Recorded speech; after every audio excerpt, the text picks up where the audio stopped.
الرحمن الرحیم۔ معزز ناظرین و سامعین کرام، السلام علیکم ورحمۃ اللہ وبرکاتہ۔ سب سے پہلے حضرت عمر رضی اللہ عنہ کے دل پر نور کی کرنیں اس وقت پڑیں جب آپ نے دیکھا کہ قریش کی عورتیں آپ اور آپ جیسے دیگر لوگوں کی بدسلوکیوں سے تنگ آ کر اپنا ملک چھوڑ کر دور دوسرے ملک میں جا رہی ہیں۔ اس وقت آپ کا دل نرم پڑ گیا اور ضمیر نے آپ کو ملامت کی۔ آپ نے ان پر اظہار غم کیا اور ان کو ایسا بہترین کلام سنایا کہ جسے سننے کی وہ آپ سے کبھی بھی امید نہیں رکھتی تھیں۔ عبداللہ بنت حنتمہ کا بیان ہے، جب ہم ہجرت حبشہ کے لیے کوچ کر رہی تھیں تو عمر آئے اور میرے پاس کھڑے ہو گئے۔ ہمیں ان کی بہت سی اذیتوں اور سختیوں کا سامنا کرنا پڑ رہا تھا۔ انہوں نے مجھ سے کہا، اے عبداللہ، کیا کوچ کا ارادہ ہے؟ میں نے کہا، ہاں، اللہ کی قسم، ہم ضرور اللہ کی زمین میں ہجرت کریں گے۔ تم لوگوں نے ہم کو تکلیف دی ہے، ستایا ہے، یہاں تک کہ اللہ ہمارے لیے کشادگی پیدا کر دے۔ عمر رضی اللہ عنہ نے فرمایا، اللہ آپ لوگوں کا ساتھی ہو۔ میں نے اس وقت آپ کی طرف سے ایسی رقت و نرمی دیکھی جو کبھی نہ دیکھی تھی۔ چنانچہ جب عامر بن ربیعہ تشریف لائے جو اپنی کسی ضرورت کے لیے باہر گئے ہوئے تھے اور میں نے ان سے واقعہ بیان کیا تو انہوں نے کہا، لگتا ہے کہ تم عمر کے اسلام کی امید رکھتی ہو۔ میں نے کہا، ہاں۔ انہوں نے کہا، وہ اس وقت تک اسلام نہیں لا سکتے جب تک خطاب کا گدھا اسلام نہ لے آئے، یعنی یہ ناممکن ہے۔ عمر رضی اللہ عنہ مسلمانوں کے عزم و یقین کو دیکھ کر بہت متاثر ہوئے اور احساس کیا کہ ان کا سینہ تنگ ہے۔ اس نئے دین کے ماننے والے اتنی زبردست مشکلات و مصائب کا سامنا کر رہے ہیں، پھر بھی وہ اس پر جمے ہوئے ہیں۔ آخر اس ناقابل تسخیر قوت کا کیا راز ہے؟ آپ غمگین ہوئے اور دل کو ایک جھٹکا لگا۔ اس واقعے کے کچھ ہی دنوں بعد اور نبی صلی اللہ علیہ وآلہ وسلم کی دعا کی وجہ سے آپ اسلام لے آئے۔ دعائے نبوی صلی اللہ علیہ وآلہ وسلم ہی آپ کے قبول اسلام کا بنیادی سبب تھا۔ آپ صلی اللہ علیہ وآلہ وسلم نے دعا کی تھی، اے اللہ، ابو جہل بن ہشام اور عمر بن خطاب میں سے جو تیرے نزدیک زیادہ محبوب ہو اس کے ذریعے سے اسلام کو غالب کر دے۔ آپ صلی اللہ علیہ وآلہ وسلم کا ارشاد ہے، اللہ کے نزدیک ان دونوں میں سے عمر زیادہ پسندیدہ تھے۔ اللہ تعالیٰ نے عمر رضی اللہ عنہ کے قبول اسلام کے لیے اسباب مہیا کیے۔ عبداللہ بن عمر رضی اللہ عنہ کا بیان ہے، میں نے عمر کو اگر کبھی کسی چیز کے بارے میں یہ کہتے ہوئے سنا کہ میرے خیال میں یہ ایسا ہوگا تو وہ ان کے خیال کے مطابق ہی ہوا۔ چنانچہ عمر رضی اللہ عنہ بیٹھے ہوئے تھے، آپ کے سامنے سے ایک خوبصورت آدمی گزرا۔ عمر رضی اللہ عنہ نے کہا، میرے گمان نے خطا کی، یا یہ شخص اپنے دور جاہلیت کے دین پر اب بھی قائم ہے یا ان کے کہنوں میں سے رہا ہے۔ آدمی کو میرے پاس بلاؤ۔ اس کو بلایا گیا۔ آپ نے اس سے وہی گمان والی بات دہرائی۔ اس پر اس نے کہا، میں نے تو آج کے دن کا سا معاملہ کبھی نہیں دیکھا جو کسی مسلمان کو پیش آیا ہو۔ عمر رضی اللہ عنہ نے فرمایا، تم مجھے اپنے بارے میں ضرور بتاؤ۔ اس آدمی نے کہا، میں زمانہ جاہلیت میں کاہن تھا۔ عمر رضی اللہ عنہ نے پوچھا، تمہاری جنیاں نے تمہیں کون سی تعجب خیز خبر دی؟ اس آدمی نے کہا، ایک دن جب میں بازار میں تھا، وہ میرے پاس گھبرائی ہوئی آئی اور کہا، کیا تم نے جنوں کو آسمان سے اوندے منہ لٹائے جانے کے بعد ان کی مایوسی اور خوف سے اونٹنیوں اور ان کے پالان سے چمٹ جانے کو نہیں دیکھا؟ عمر رضی اللہ عنہ نے کہا، سچ ہے، میں ان کے معبودوں کے پاس سویا ہوا تھا۔ ایک آدمی بچڑا لے کر آیا اور اس کو ذبح کیا۔ اس نے زور کی چیخ ماری، ایسی چیخ کہ اس سے تیز آواز میں نے کبھی نہ سنی تھی۔ وہ کہہ رہا تھا، اے دشمن، معاملہ کامیابی کا ہے۔ آدمی فصیح اللسان ہے، وہ کہتا ہے، لا الہ الا اللہ۔ پھر میں کھڑا ہو گیا اور کچھ ہی لمحہ ٹھہرے تھے کہ کہا گیا، یہ نبی ہیں۔ آپ کے قبول اسلام کے بارے میں بہت سی روایتیں وارد ہیں، لیکن فن حدیث کے معیار کے مطابق ان کی اسناد کی تحقیق کے بعد معلوم ہوتا ہے کہ ان میں سے اکثر صحیح نہیں ہیں۔ تاہم سیرت و تاریخ کی کتابوں میں مذکور روایات کے مطابق آپ کے قبول اسلام اور اس کے اعلان کو مختلف عنوان میں تقسیم کیا جا سکتا ہے۔ ایک دفعہ قریش کے کچھ لوگ اکٹھے ہوئے اور نبی صلی اللہ علیہ وآلہ وسلم کے معاملہ میں مشورہ کیا۔ انہوں نے کہا محمد کو کون قتل کرے گا؟ عمر بن خطاب نے کہا میں یہ کام کروں گا۔ انہوں نے کہا اے عمر تم ہی اس کام کے لیے موزوں ہو۔ وہ سخت گرمی کے دن میں ٹھیک دوپہر کے وقت گردن میں تلوار لٹکائے ہوئے نبی کریم صلی اللہ علیہ وآلہ وسلم اور آپ کے کچھ ساتھیوں کو قتل کرنے کے لیے نکلے۔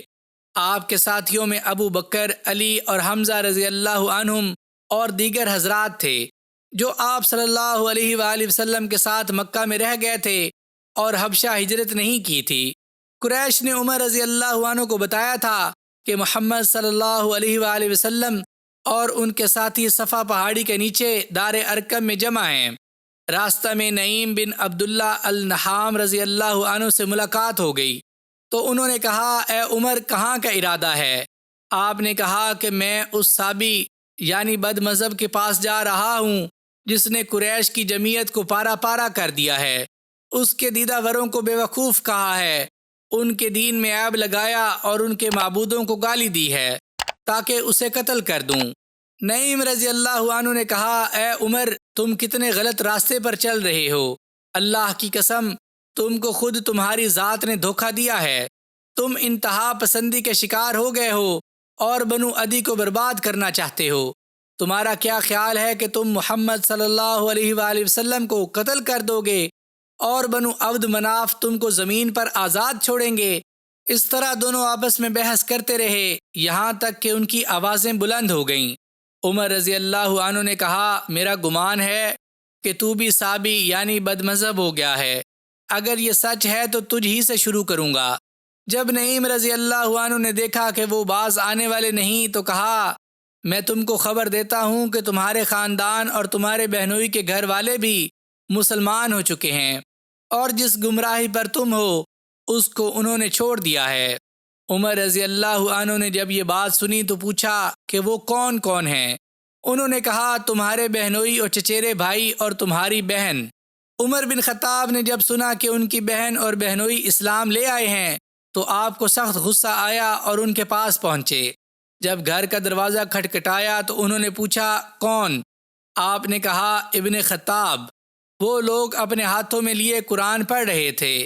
جب عمر کے آنے کا احساس ہوا تو جلدی سے اٹھ کھڑے ہوئے اور قرآن کو اسی حالت میں بھول کر چھپنے لگے۔ جب آپ داخل ہوئے اور آپ کی بہن نے آپ کو دیکھا تو چہرے سے غصے کو بھانپ لیا، جلدی سے صحیفہ کو اپنی ران کے نیچے چھپا لیا۔ ابھی مبہم اور دھیمی آواز میں جو میں نے تمہارے پاس سنی یہ کون سی بات تھی؟ در حقیقت وہ لوگ سورہ طٰہٰ کی تلاوت کر رہے تھے۔ انہوں نے کہا ہماری آپس کی بات کے علاوہ کوئی چیز نہ تھی۔ آپ نے کہا شاید کہ تم دونوں صابی ہو گئے ہو۔ ان کے بہنوئی نے کہا تمہاری کیا رائے ہے؟ اگر حق تمہارے دین کے علاوہ دوسری جگہ ہو۔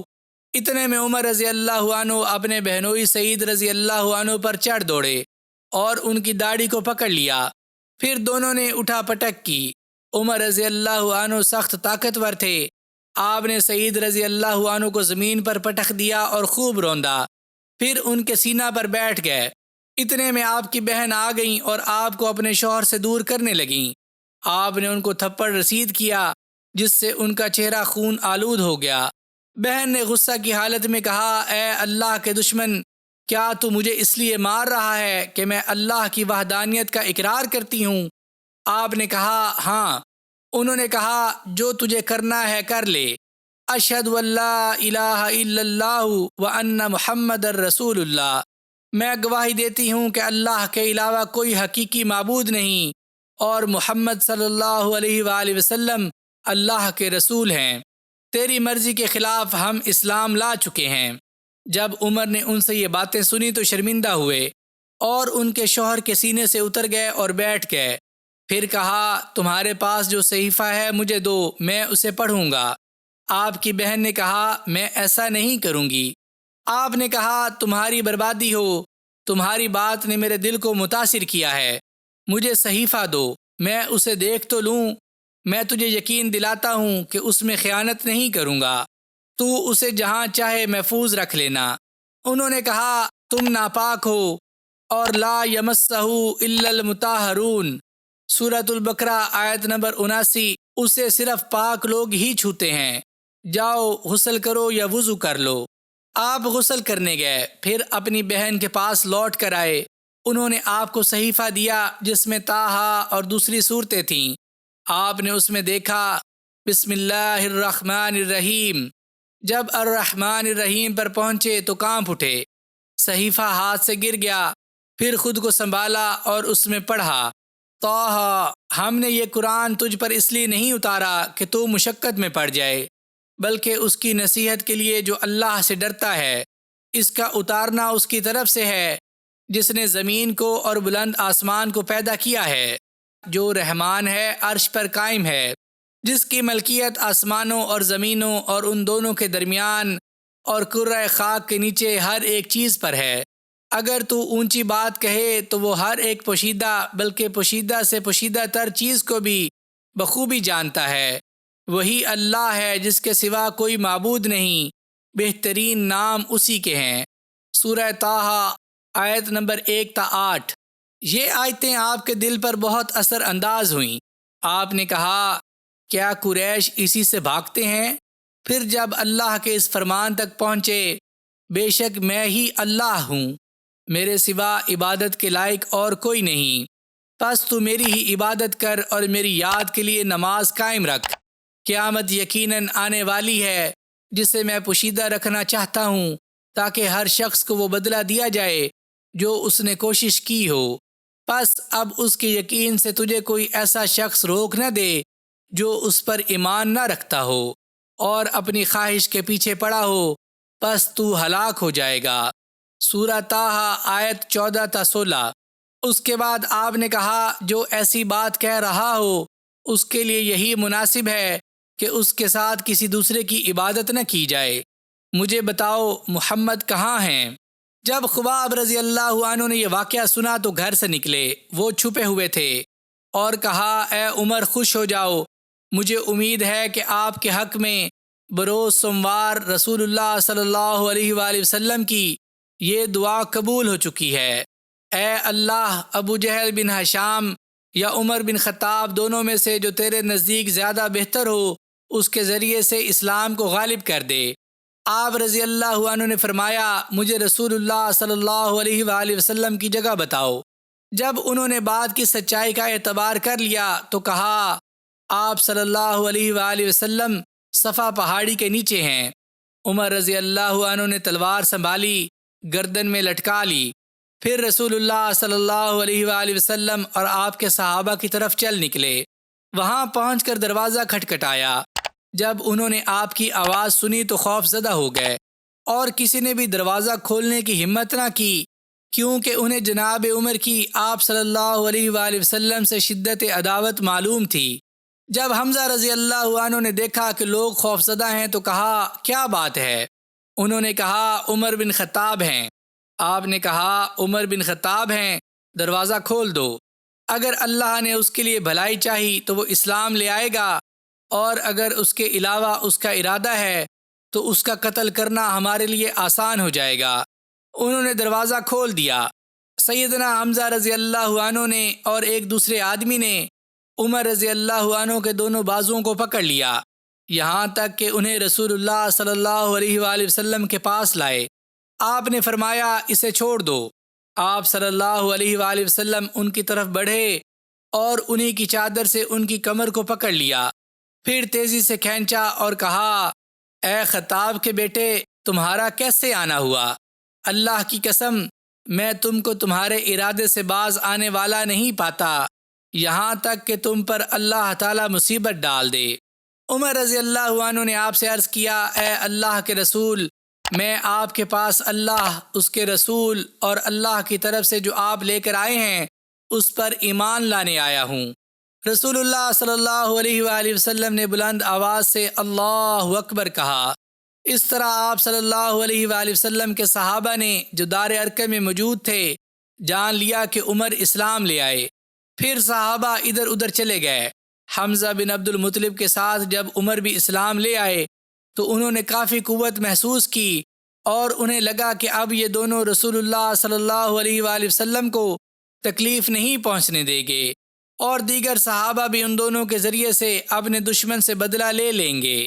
معزز ناظرین و سامعین کرام، حضرت عمر رضی اللہ عنہ کی عمر سیریز میں آج کی قسط میں بس اتنا ہی۔ آگے آنے والی قسطوں کو دیکھنے کے لیے اس چینل کو لائک، شیئر اور سبسکرائب ضرور کر دیجیے گا، اور ساتھ دیے گئے بیل کے آئیکن کو بھی دبا دیجیے تاکہ آگے آنے والی مزید دلچسپ ویڈیوز آپ تک پہنچتی رہیں۔ مجھے اپنی دعاؤں میں یاد رکھیے گا۔ جزاک اللہ۔